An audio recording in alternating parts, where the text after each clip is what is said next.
What's up, Reefers? This is Jeff from CoralVue. Today we thought we'd do something a little bit different than our normal event coverage and video tutorials.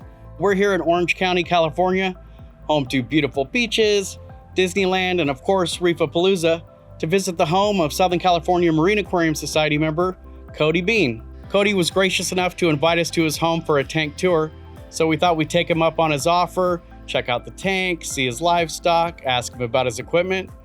And without further ado, let's head inside and check it out.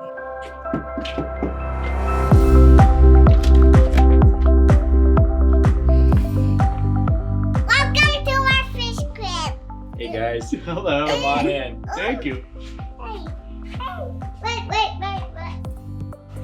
Show us what you got. Well, this is it. 300-gallon tank.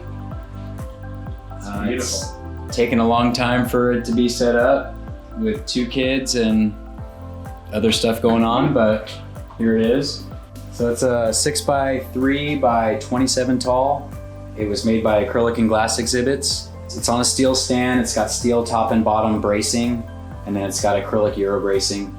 There's a 60-inch ATI power module hybrid with LEDs and then 8 T5s. 2 sea swirl returns from the return pump. What else do you have for flow? I've got a Gyre Max Spec 250, 2 Toonsy pumps, a 6255 and a 6155, and then a Vortec MP40. So I've got a kind of a mix of different things. And how do you keep them all like working together? Funny you should ask that. I've got a Hydros wave engine. Currently it just runs the Max Spec, Gyre, and the 2 Toonsies, but it does have the chip in it. Long list of things I still want to do. I've liked it so far. I want to add it to my Apex so they can interact and I can activate feed modes and stuff. Aquascape. Where do the rocks come from? It's Pucani rock before they stopped collecting it. It's a deep tank, so there's lots of rocks. So there'll be lots of places for acros and whatever. It's got a lot of pores and a lot of bacteria can colonize it. It's not as dense as some of the other rocks, but I like it. Yeah, I think with the first fish tank, a lot of us just fill it with rock. And you kind of learn, and eventually it's gonna get filled with coral. So I think you got the right approach. So the skin has magnets, so you just pop off the sides. It's pretty easy. That's so smart. The sump's, I think, 60 inches by 24 inches by, I think it's 20 inches tall. It's made by Advanced Acrylics. The drains go to the left side. There's filter cups that have filter floss inside. Next is the Reef Octopus 220 INT Elite. I noticed your Reef Octopus skimmer looks a little bit different. It was just because I didn't want my tank red, white, and blue underneath. It's an awesome skimmer. It's a lot more quiet. I didn't like the red. It's got a lot of blue. It just was clashing, so. And so how'd you turn it black? went to Joann's and got some black vinyl for some cutting machine.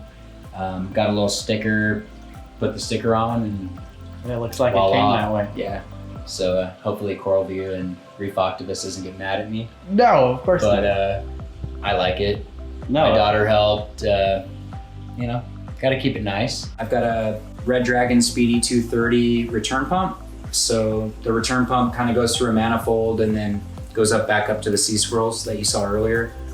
And then the last section is a refugem. I just got Chato, some Toonsy lights that are submersible. So it works out great because I have lids on my sump just to keep the evaporation down. I've got the Camor dosing pump. It's Wi-Fi. I'm dosing AB, Trace from Brightwell, and some Neo Nitro to get the nitrates up a little bit. So one thing I did want to show is the manifold that I built. I hung it with T-strut aluminum that I painted several times, and I used clevis hangers. So I rubber dipped the clevis hangers, and then I used nylon hardware. So there's really not much metal other than the T-strut that's holding up the manifold. And what's cool about that is I used the stand that I had And then it also just gives you a lot of room, you know, above the sump. I mean, it looks like you have a lot of ways to connect future equipment here. Yeah, they're just, when I built the manifold, I just decided to make sure I had enough outlets for things. Put a little container if I have a coral or something I want to acclimate, or a fish, or some cleanup crew when I periodically replace those. So that's what this is. And you did all the plumbing yourself? Yeah.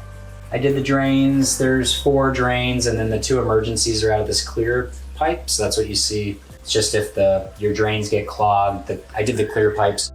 If it's going down your emergency drains, you know there's a problem with your main drains, and I do have way too many drains than the normal person would put on this tank. I thought it would be a little bit quieter going with 2 overflows, but the challenge was running 4 drains to all kind of make it to where they're going to terminate. So how do these lights work here?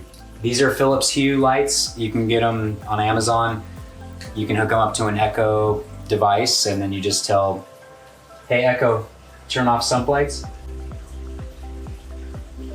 I think being organized helps you keep things clean and do your maintenance.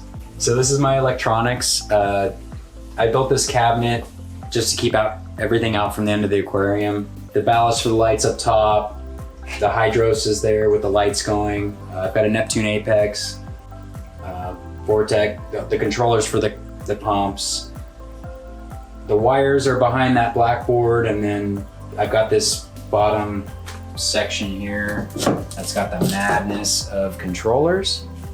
But down there's a Varios controller for the protein skimmer, the Red Dragon 230 controller, and then all the power supplies. Unfortunately, you gotta have a place for some of that stuff, and that's where it ended up. So now it's hidden.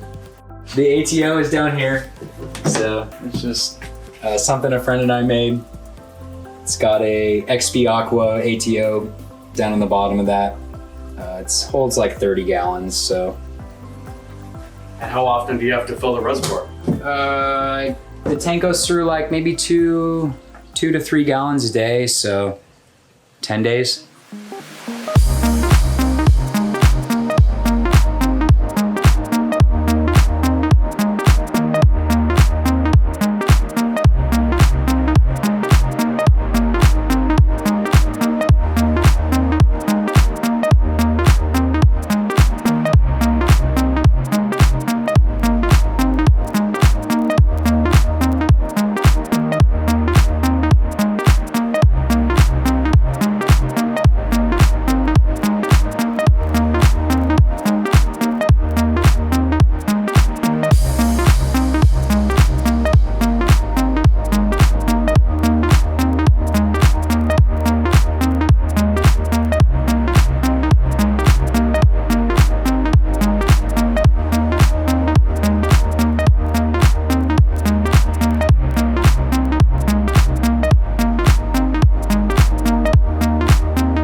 Well, that's a wrap. Thanks for having us over, Cody. Thanks for coming. Speaking of RAP, tell us about RAP. Reef-A-Palooza, August 15th and 16th. Southern California Marine Aquarium Society puts it on every year. About our 15th year, it's the best show in the country. Come on out, it's by Disneyland. You'll have a great time. If you're looking for a booth, please contact me. And if you want to follow me, Reefer_Bean. And yeah, thanks for coming. Appreciate it. If you like this video and you want to see more videos like this, or even have your tank featured in a CoralVue video, please like, comment, subscribe, do all that good stuff. Let us know if you like it. And until next time, stay salty. Well, that's a wrap. Okay, Jeff. Thank you for having us over, Cody. Jeff.